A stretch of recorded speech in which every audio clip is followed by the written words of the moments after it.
ഈ ട്രാൻസ്ജെൻഡർ എന്ന് പറയുമ്പോഴേക്ക് ഈ എഴുതിയ ആളടക്കം ഒരു തെറ്റിദ്ധാരണയിലുണ്ട് എന്നാണ് തോന്നുന്നത്. ഈ ഹുൻസ എന്ന പേരിൽ അറിയപ്പെടുന്ന നപുംസുകം, അതായത് ജന്മന ഈ ലൈംഗിക ഭാഗത്തൊരു വൈകൃതമുള്ള ടീം, അതല്ല ട്രാൻസ്ജെൻഡർ. ഞാൻ നേരത്തെ പറഞ്ഞ LGBT, ഈ ടി ആണ് ട്രാൻസ്ജെൻഡർ. അത് കഴിഞ്ഞിട്ട് QIA, ഈ I ഇന്റർസെക്സൽ, അതാണ് ഈ പറയുന്ന ഹുൻസ. അത് ഉസ്താദന്മാരുടെ എല്ലാവരും പ്രത്യേകം മനസ്സിലാക്കണം.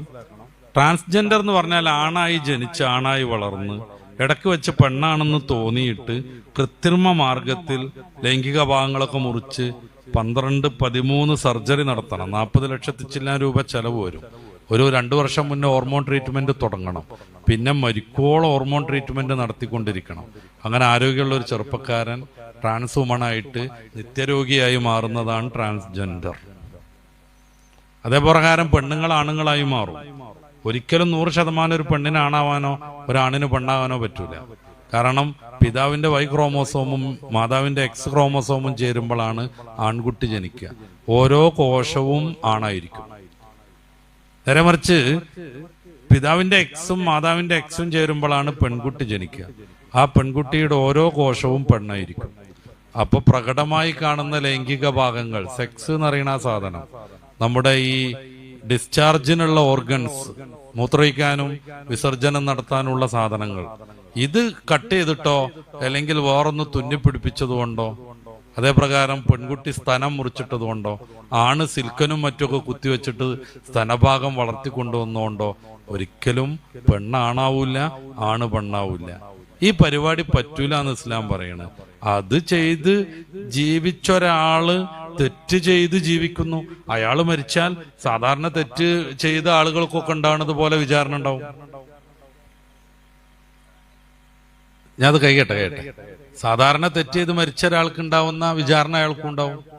നേരെ മറിച്ച് നേരത്തെ പറഞ്ഞ ഹുൻസ, ജനിക്കുമ്പോൾ തന്നെ 2 ലിംഗം ഉണ്ടാവും, അല്ലെങ്കിൽ ലിംഗം ഉണ്ടാവില്ല. ആ ഭാഗത്ത് ഡിസ്ചാർജിനുള്ളൊരു ഒരു എന്താണ് പറയാ, ദ്വാരം മാത്രം ഉണ്ടാവും. ഇതാണ് ഹുൻസ എന്ന് പറയുന്ന സാധനം. അത് ട്രാൻസ്ജെൻഡർ അല്ല, ഇജഡ എന്ന് പറയുന്ന സാധനമാണ്. അതിന് നമ്മുടെ ഇംഗ്ലീഷിൽ ഇന്റർസെക്സ് എന്നാണ് പറയാം. ഇത് സാധാരണ ഒന്നുകിൽ ആണാണ് അല്ലെങ്കിൽ പെണ്ണാണ്. അതെങ്ങനെ തീരുമാനിക്കുക? ഫിഖ്ഹിലൊക്കെ വ്യക്തമായ രീതിയിലുണ്ട്. 2 ലിംഗം ഉള്ളതിൽ ഏതാണ് കൂടുതൽ പ്രവർത്തനക്ഷമം, അതായിട്ടാണ് അവരെ പരിഗണിക്കുക. മറ്റേ ലിംഗം ശരീരത്തിന് കേടൊന്നും വരാത്ത വിധാണെങ്കിൽ അത് കട്ട് ചെയ്ത് ഒരു സർജനെ കൊണ്ട് കട്ട് ചെയ്ത് മാറ്റിയാൽ പൂർണ്ണമായ പുരുഷനോ പൂർണ്ണമായ സ്ത്രീയോ ആയി മാറും. അതെങ്ങനെ പ്രവർത്തനക്ഷമത തീരുമാനിക്കുക? അതിനും കുറെ മാർഗങ്ങളുണ്ട്. മൂത്രം ഒഴിക്കണത് ഏതിലൂടെയാണ് നോക്കണം. 2ലൂടെയും മൂത്രം വരുന്നുണ്ടെങ്കിൽ സ്റ്റാർട്ടിങ് ഏതിലൂടെ നോക്കണം. അപ്പൊ സ്റ്റാർട്ടിങ്ങിലൂടെ വരുന്നതായിരിക്കും അവരുടെ സെക്സ്. മറ്റേത് അപ്പുറത്ത് ഇപ്പൊ ഒരു ഓട്ടുണ്ടായാൽ തന്നെ അതിലൂടെ കുറച്ച് മൂത്രം വരും പോലെ കൃത്രിമമായി വരുന്നതാണ്.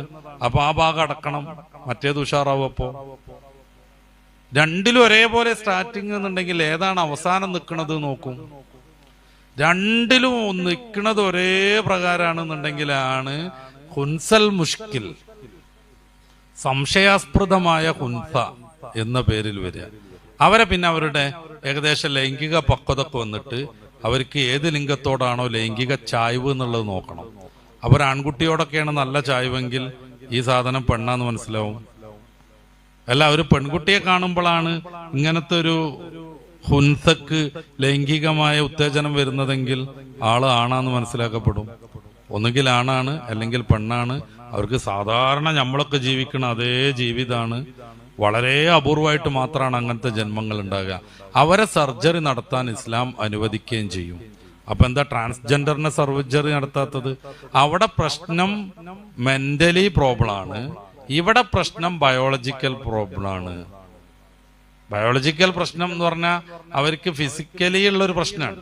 ഇപ്പൊ കാലിൽ മുള്ളു കയറിയിട്ടുണ്ടെങ്കിൽ സർജറി നടത്തും. നേരെ മറിച്ച് മാനസിക രോഗം പിടിച്ച സർജറി നടത്തൂല, അതിന് വേറെ ട്രീറ്റ്മെന്റാണ്. അപ്പൊ ട്രാൻസ്ജെൻഡറിന് വെറും തോന്നലാണ് ഞാൻ ആണാണ് എന്നുള്ളത്. ഈ വറക്കപ്പുറത്തുള്ള ഒരു പെൺകുട്ടിക്ക് സിനിമ ഒക്കെ കണ്ടിട്ട് തോന്നുകയാണ് ഞാൻ ആണാണ്. പിന്നെ അവര് അതിനുള്ള പരിപാടിയായിട്ട് മുന്നോട്ട് പോകുമ്പോൾ മോളെ നീ ആണല്ല നീ പെണ്ണാന്ന് ബോധ്യപ്പെടുത്തുകയാണ് വേണ്ടത്.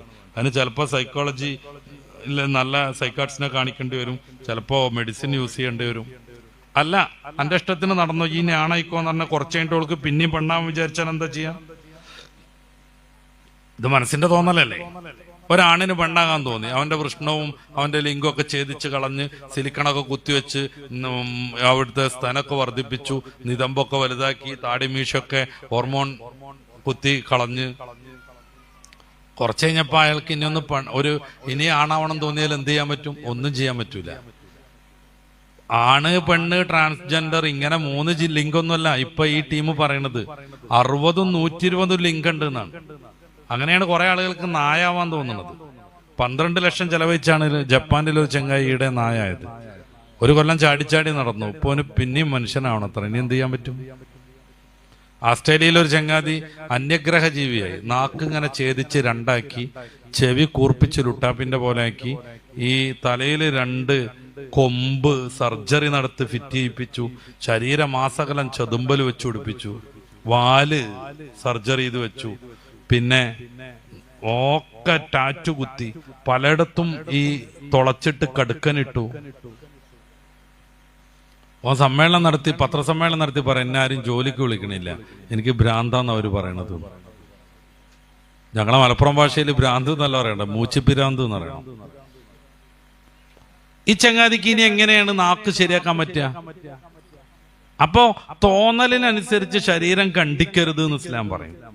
നേരെ മറിച്ച് ഈ ചോദ്യത്തിലുള്ള ഹുൻസയ്ക്കോ, അവർക്ക് ശരീരത്തിനാണ് പ്രശ്നം. ഇവിടെ എക്സ്ട്രാ വിരലുണ്ടെങ്കിൽ അത് കട്ട് ചെയ്യാൻ സമ്മതിക്കണ പോലെ, കാലിനുള്ളിൽ ചില്ല് കയറിയിട്ടുണ്ടെങ്കിൽ അത് പറിച്ചെടുക്കാൻ വേണ്ടി സർജറി നടത്താൻ പറ്റുന്ന പോലെ, ഇവരുടെ ബയോളജിക്കൽ പ്രോബ്ലം തീർക്കാൻ വേണ്ടിയിട്ട് സർജറി നടത്താൻ പറ്റും. അപ്പൊ ട്രാൻസ്ജെൻഡർ കൊണ്ട് ഉദ്ദേശിക്കുന്നത് ഹുൻസയാണ് എന്നാണ് എനിക്ക് തോന്നിയത്. ഹുൻസയാണെങ്കിൽ സാധാരണ മനുഷ്യനാണ്, ഒന്നുകിൽ ആണാണ് പെണ്ണാണ്, നമുക്കൊക്കെ ഉണ്ടാകുന്ന പോലെ പരലോകത്ത് വിചാരണ ഉണ്ടാവും. അല്ല, നേരത്തെ പറഞ്ഞ പോലെ ഈ പുരുഷനായി ജനിച്ചു വളർന്ന് പിന്നെ ഇടയ്ക്കൊരു തോന്നലിന് പെണ്ണാക്കി മാറാൻ ശ്രമിച്ച ആള് ആ ട്രാൻസ്ജെൻഡർ ആണ് ഉദ്ദേശിക്കണതെങ്കിൽ അവര് തെറ്റ് ചെയ്ത് മരിച്ചുപോയ ആളാണ്. തെറ്റ് ചെയ്ത് മരിച്ചുപോയ ആളുകൾക്ക് എന്താ ഉണ്ടാവുക? അതുപോലെ ചോദ്യോത്തരമൊക്കെ ഉണ്ടാവും. ചിലപ്പോൾ നരകത്തിലിടും, അതിന്റെ പണിഷ്മെന്റ് ഒക്കെ കഴിഞ്ഞാൽ സ്വർഗത്തിലേക്കാക്കും. പക്ഷെ ട്രാൻസ്ജെൻഡർ ആയി കഴിഞ്ഞ് മതം മാറുന്ന ഒരു രീതിയുണ്ട്, അമ്മ എന്നുള്ള ദൈവത്തിന് വിശ്വസിക്കുക. അപ്പൊ പിന്നെ മസല മാറും. മതം നിഷേധിച്ചു കഴിഞ്ഞാൽ കാഫറാണ്, കാഫർ നിത്യമായി നരകത്തിൽ വസിക്കുന്നതുമാണ്. ട്രാൻസ്ജെൻഡറിന്റെ കാര്യം പറഞ്ഞല്ലോ. ഇപ്പം ആണായിട്ട് ആൺകുട്ടിയായിട്ട് ജീവിച്ചവർ പെട്ടെന്ന് സ്ത്രീയായിട്ട് മാറി കുറെ കാലം ഇങ്ങനെ പോയി. ആ പെണ്ണ് മരണപ്പെട്ടാൽ, ആ ട്രാൻസ്ജെൻഡർ മരണപ്പെട്ടാൽ അതിനെ മയ്യത്ത് കുളിപ്പിക്കുന്നത് ഏത് മസലയിലാണ്? മയ്യത്ത് കുളിപ്പിക്കൽ മാത്രമൊന്നുമല്ലല്ലോ, തൊട്ട ഒന്നും മുറിയൊന്നുമില്ല. ഇതിന്റെ മുന്നേ, മരിക്കണതിന്റെ മുന്നേ ഒരാൾക്ക് പൂർണ്ണമായി ശാസ്ത്രം കൊണ്ടോ മറ്റോ പൂർണ്ണമായി പെണ്ണായി മാറാൻ പറ്റിയാൽ അവർക്ക് പെണ്ണിന്റെ മസലയായിരിക്കും. പൂർണ്ണമായി പെണ്ണായി മാറാൻ പറ്റിയില്ലെങ്കിലോ ആണിന്റെ മസലയായിരിക്കും. നിലവിൽ പൂർണ്ണമായി പെണ്ണായി മാറാൻ ഒരു വകുപ്പുമില്ല. 2 മാസെങ്ങാനും ഹോർമോൺ കുത്തിവെച്ചിട്ടില്ലെങ്കിൽ അവർ വീർപ്പിച്ചു വെച്ച സാധനങ്ങളൊക്കെ മാങ്ങ ഉപ്പിലിട്ട പോലെ ചുങ്ങിട് പോകും. പന്തിന് മുള്ളു കയറിയ പോലെ അവരുടെ മാറിട കൊണ്ട് ചുങ്ങിപ്പോകും. അപ്പൊ അവരാണെന്നെ നടത്തും. കാരണം അടിസ്ഥാനപരമായി ആണിന്റെ ഹോർമോൺ വരുന്നത് കൊണ്ടാണ് സ്തനം ചുങ്ങണത്. അത് ചുങ്ങാതിരിക്കാൻ മാസാമാസം കൃത്രിമമായി പെണ്ണ് ഹോർമോൺ കുത്തിവെക്കണം. പൂർണ്ണമായി ഒരാൾക്ക് ആണാവാൻ പറ്റുമെങ്കിൽ പിന്നെ ആണിന്റെ മസലയാണ്. ഓനെ തൊട്ട ഒതുമുറിയില്ല, ഓനെ കുളിപ്പിക്കേണ്ടത് ആണുങ്ങളാണ്. പൂർണ്ണമായി പെണ്ണാവാൻ പറ്റിയാൽ പെണ്ണിന്റെ മസലയാണ്. അവളെ അതുവരെ ആണായിരുന്നെങ്കിൽ പോലും അവളെപ്പോ തൊട്ട ഒതുമുറിയും. പക്ഷെ ശാസ്ത്രീയമായിട്ട് പൂർണ്ണമായിട്ട് ആണോ പെണ്ണാവാനൊന്നും പറ്റൂല. പിന്നെ എങ്ങനെയാണ്? ഒരൗലിയ കറാമത്തോണ്ട് ഇടാക്കി സങ്കല്പിച്ചോളൂ. ഒരൗലിയ കറാമത്തോണ്ട് ഒരു മയമീനെ നേരെ ഭാഗത്തും നോക്കി ഫുള്ളി മാറി. ഇപ്പൊ ഈ ട്രാൻസ്ജെൻഡർ പെണ്ണായി എന്നൊക്കെ പറഞ്ഞു നടക്കുന്ന സാധനങ്ങളില്ലേ, ഓലെ പെൻഡുലം പോയി തന്നെ ഉള്ളൂ. പ്രസവിക്കാൻ പറ്റുമോ? ഇല്ല. നേരാവണ്ണം സെക്സ് പറ്റുമോ? ഇല്ല. ഗർഭാശയുണ്ടോ? ഇല്ല. ഹയല് വരുമോ? ഇല്ല. ഹയതിന്റെ കൃത്യം 14 ദിവസമാണ് ഓവുലേഷൻ ഉണ്ടാകുക, അണ്ടവിസർജന, അതുണ്ടോ? ഇല്ല. പിന്നെ കോലത്തിൽ ഇങ്ങനെ കുലുക്കി നടക്കാനുള്ള 2 സാധനം ഉണ്ടാക്കി, അതുകൊണ്ട് അങ്ങനെ പെണ്ണാവോ? അപ്പൊ പൂർണ്ണമായി പെണ്ണായാൽ പെണ്ണിന്റെ മസല, പൂർണ്ണമായി ആണായാൽ ആണിന്റെ മസല. അതിനി എന്നങ്ങോ കുറെ കഴിഞ്ഞിട്ട് ശാസ്ത്രത്തിന് പറ്റുകയാണെങ്കിലും അപ്പൊ ഈ മസല വരും. ഈ നിലവിൽ അങ്ങനെ ഒരു സംവിധാനമല്ല. ഒരു 10-500 കൊല്ലം കൊണ്ട് അങ്ങനെ ആവൂല. പിന്നെന്തിനാ ഈ മസല? ഇപ്പൊ ഒരു പെണ്ണ് കല്ലായി, ഭർത്താവ് കല്ലായി. ഇപ്പൊ ഒരു ദമ്പതികൾ, ഒരു ഫാത്തിമ മുഹമ്മദ് ദമ്പതിയിലെ ഭർത്താവ് ആവുന്ന മുഹമ്മദ് നേരാവണ്ണം ശിലയായി അങ്ങോട്ട് മാറി. ആ പെണ്ണ് ബായിനായ തലാക്കായി. പിന്നെ അവൾക്ക് വേറെ ആളെ കെട്ട. ഈ മസലയാണ് ഇവിടെയും വരിക. 100% ഒരാൾ പെണ്ണായി, എന്നാ പിന്നെ പെണ്ണിനെ തൊട്ടാ പോലെ ഒന്നും മുറിയും. അവളെ കഴുകേണ്ടതും കുളിപ്പിക്കേണ്ടതും ഒക്കെ പെണ്ണ് തന്നെയാണ്. അതല്ലാത്ത കാലത്തോളം അത് ആണെന്നെയാണ്. പിന്നെ സൂക്ഷ്മത പാലിക്കേണ്ടി വരും. പെണ്ണിനെ പോലെ ഹോർമോണൊക്കെ കുത്തിവെച്ചത് കൊണ്ട് പെണ്ണിന്റെ ശരീരം പോലെ കുറെ ഭാഗത്തൊക്കെ തോന്നുന്നത് കൊണ്ടും എന്ത് ചെയ്യേണ്ടി വരും? നല്ല സൂക്ഷ്മമായിട്ട് തന്നെ കൈകാര്യം ചെയ്യേണ്ടി വരും.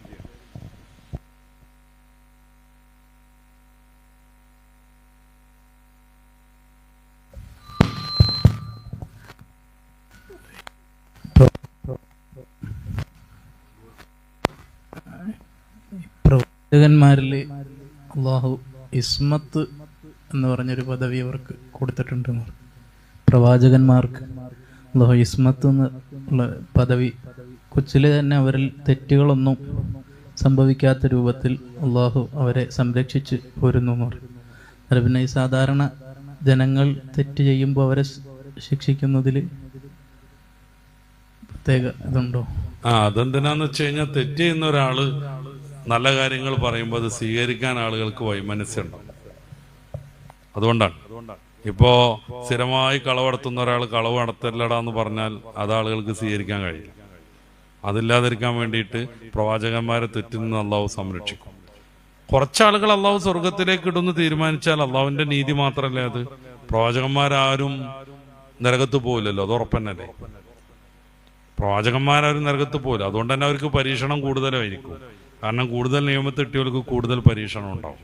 അതുകൊണ്ടാണ് റസൂലുള്ളാഹി സ്വല്ലല്ലാഹു അലൈഹി വസല്ലം തങ്ങൾക്ക് തഹജ്ജുദ് വാജിബാവുന്നത്. നമുക്ക് സുന്നത്തല്ലേ ഉള്ളൂ. അപ്പൊ അത് വേറൊരു ആവശ്യത്തിന് വേണ്ടിയാണ്. എന്ന് വെച്ചാൽ തെറ്റ് ചെയ്തുകൊണ്ടിരിക്കുന്ന ഒരാള് നന്മ കൽപ്പിച്ചാൽ ആളുകൾക്ക് സ്വീകാര്യത ഉണ്ടാവില്ല. അത് വരരുത് എന്ന് കരുതിയിട്ട് പ്രവാചകന്മാർ ആദ്യമേ തെറ്റിൽ നിന്ന് സംരക്ഷിച്ചു നിർത്തുന്നതാണ്. പ്രവാചകനാവുമ്പോൾ തന്നെ അവർ സ്വർഗത്തിലാന്ന് ഉറപ്പാണ്. ഈ തെറ്റിൽ നിന്ന് സംരക്ഷിക്കണം എന്നൊന്നുമില്ല. അതെന്തുകൊണ്ടെന്ന് വെച്ച് കഴിഞ്ഞാൽ അള്ളാഹു ദീനെ ജനങ്ങൾക്ക് എത്തിച്ചു കൊടുക്കാൻ സ്വീകരിച്ച ഏറ്റവും സുതാര്യമായൊരു മാർഗം അതാണ്. നമുക്കൊക്കെ അപ്പോ തോന്നിപ്പിക്കാൻ അള്ളാഹ്ക്ക് പറ്റുമായിരുന്നു. എന്താ ചെയ്യേണ്ടത്? അപ്പം തോന്നുക. പക്ഷെ അതോടുകൂടെ നമ്മുടെ മനുഷ്യജീവിതം ഡിസോർഡറാവും. ഇപ്പൊ ഞാൻ ഉസ്താദിനെ കുത്തിക്കൊല്ലാണ്, എന്നോട് എന്തിനെ കൊന്നു വയ്ക്കുമ്പോൾ അള്ള എന്നെ തോന്നിപ്പിച്ചു പറഞ്ഞാൽ പോരെ. ഞാനോ പെണ്ണിനെ റേപ്പ് ചെയ്യുന്നു, എന്തിനാ അത് ചെയ്തു എന്ന് വെച്ചാൽ അള്ള എന്നെ കൊണ്ട് തോന്നിപ്പിച്ചു പറഞ്ഞാൽ മതി. അപ്പൊ അത് വരാതിരിക്കാൻ ഈ സബ്ജക്റ്റീവാണ് കാര്യങ്ങൾ എന്ന് വന്നാൽ വലിയ ബുദ്ധിമുട്ടാണ്. അപ്പോൾ ഒബ്ജക്റ്റീവ് ആവണം. അതിന് നമ്മളിൽപ്പെട്ട പ്രവാചകനെ കൊണ്ടുവരിക, നിയമങ്ങളൊക്കെ പഠിപ്പിച്ചു തരിക, അതനുസരിച്ച് പോകുന്നവർക്ക് ഗുണം, അല്ലാത്തവർക്ക് തിന്മ. അപ്പോൾ പ്രവാചകന്മാരെ ഇസ്മത്ത് കൊടുക്കുന്നത് കുറെ ആളുകളെ തോപ്പിക്കാൻ വേണ്ടിയിട്ടല്ല, അവരുടെ ദഅവത്ത് നല്ല രീതിയിൽ നടപ്പിലാകാൻ വേണ്ടിയിട്ടാണ്. എല്ലാരെയും അങ്ങ് മാസൂമികളാക്കിയിരുന്നെങ്കിൽ അള്ളാഹുക്ക് അങ്ങനെ തീരുമാനിക്കായിരുന്നു. ഖുർആൻ തന്നെ പറയുന്നുണ്ടല്ലോ അങ്കബൂത്തിന്റെ അവസാനത്തിലൊക്കെ, സൂറത്ത് യൂനിസിന്റെ 93 ഓരോ ഷാ റബ്ബുക ലആമന മൻ ഫിൽ അർളി കുല്ലുഹും ജമിഅ. അള്ളാഹു ഉദ്ദേശിക്കുകയാണെങ്കിൽ എല്ലാവരോടും നന്മയിലാകുമായിരുന്നു. പക്ഷെ അള്ളാഹു അങ്ങനെയല്ല ഉദ്ദേശിക്കുന്നത്. പിന്നെ നന്മയും തിന്മയും വേർതിരിച്ച് പഠിപ്പിച്ച് ഒരു പരീക്ഷണം എന്നുള്ള നിലക്കാണ് നമ്മളെ പറഞ്ഞയച്ചിട്ടുള്ളത്. അതുകൊണ്ടാണല്ലോ സൂറത്തുൽ മുൽക്കിലെ 2-ാമത്തെ ആയത്തില് അല്ലദീ ഖലഖൽ മൗത വൽ ഹയാത ലിയബ്ലുവക്കും അയ്യുക്കും അഹ്സനു അമല. ആരാ നന്മ ചെയ്യുന്നത് എന്ന് പരീക്ഷിക്കാനാണ് അള്ളാഹു തആല ഈ ഭൂമിയിലേക്ക് പറഞ്ഞയച്ചത്. അപ്പൊ എല്ലാവരെയും നന്മക്കാരാക്കുക എന്നുള്ളത് അള്ളാഹുവിന്റെ ലക്ഷ്യമേ അല്ല, അത് അവന്റെ ഹിക്മത്തിനോട് യോജിച്ചതുമല്ല.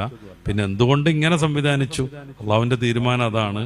ഒരു അതോറിറ്റി ആണ് എന്ന് അംഗീകരിച്ചാൽ പിന്നെ അതൊക്കെ അംഗീകരിക്കലാണ് വാജിബ്. ഇപ്പൊ നമ്മളിപ്പോ ഇന്ത്യൻ ഗവൺമെന്റിനെ അംഗീകരിക്കുന്നു. അപ്പൊ എന്തുകൊണ്ട് GST 18% എന്നുള്ളതിൽ ചോദ്യമല്ല, നമ്മൾ അംഗീകരിക്കണം. അല്ലെ ഇന്ത്യൻ ഗവൺമെന്റിന്റെ ആളായി നിൽക്കാൻ പാടില്ല. നമ്മൾ ബെൽറ്റ് ഇടാതെ വണ്ടി ഓടിച്ചിട്ടുണ്ടെങ്കിൽ 500 ഫൈന്. എന്തിനാ ഫൈന് തരണമെന്ന് ചോദിച്ചിട്ടും കാര്യമല്ല. എന്തിനാ 500 ആക്കിയോ 100 ആക്കിയോ പോരായിരുന്നു, അല്ലെങ്കിൽ 1000 ആയിക്കൂടായിരുന്നു? അതിനൊന്നും ഒരു അർത്ഥമല്ല. കാരണം ഈ ഗവൺമെന്റിന് ഒരു അതോറിറ്റിയെ നമ്മൾ അംഗീകരിച്ചാൽ പിന്നെ അവർ പറയണത് കേൾക്കുക എന്നുള്ളത്. അപ്പൊ അള്ളാഹുവിനെ ദൈവമായിട്ട് അംഗീകരിച്ച് ജീവിക്കുന്ന മുഅ്മിനെ സംബന്ധിച്ചിടത്തോളം അള്ളാഹുവിന്റെ കൽപ്പനകളാണ് പ്രധാനം. അത് അറിയാതെ, അത് മനസ്സിലാക്കാതിരുന്നിട്ട് പ്രത്യേകിച്ച് കാര്യം. ഒരു വിഭാഗത്തിന് അങ്ങനെ ഇസ്മത്ത് കൊടുത്തിട്ട് അവരെ സ്വർഗത്തിലാക്കുകയും മറ്റുള്ളവർക്ക് നരകം കൊടുക്കുകയും അങ്ങനെ ചെയ്യുമ്പോഴല്ലോ. അതാ കുട്ടി അവിടെ തന്നെ പറയണല്ലോ, ഒരു വിഭാഗത്തിന് അങ്ങനെ ഇസ്മത്ത് കൊടുത്തിട്ടില്ല. പ്രവാചകന്മാര് മാത്രമേ ഉള്ളൂ. കോടാനക്കോടെ മനുഷ്യന്മാര് പ്രവാചകന്മാർ എത്ര ശതമാനാണ്? അതെന്തിനു വേണ്ടിയാണ്? ഈ ഒരു ഹിക്മത്തിന് വേണ്ടിയാണ്. പ്രവാചകന്മാർ തെറ്റുകാരായിരുന്നെങ്കിൽ അവരെ അംഗീകരിക്കാൻ ആള് വരൂല. അപ്പൊ അള്ളാഹുവിന്റെ ഈ ശരീഅത്ത് മനുഷ്യനിലേക്ക് സന്നിവേശിപ്പിക്കാനുള്ള മാർഗം ഫലപ്രദമല്ലാതെ വരും. അപ്പൊ അത് വരാതിരിക്കാൻ വേണ്ടി ലോകത്ത് ഇപ്പോൾ തന്നെ ഏകദേശം 800 കോടി ജനങ്ങളുണ്ട്. ഇതുവരെ എത്ര ആൾക്കാർ കഴിഞ്ഞു പോയി? ഇനി എത്ര വരാനുണ്ട്? അവരിൽ എത്ര ശതമാനമാണ് ഇപ്പൊ പ്രവാചകന്മാര്? അവരിൽ എത്ര ശതമാനം പ്രവാചകന്മാർ? ഇപ്പൊ മലക്കുകളില്ലേ, അവർക്ക് തിന്മയും നന്മ ഒന്നും ഇല്ലല്ലോ. അവരെന്തായാലും വിജയത്തിലല്ലേ. അത് അള്ളാഹുവിന്റെ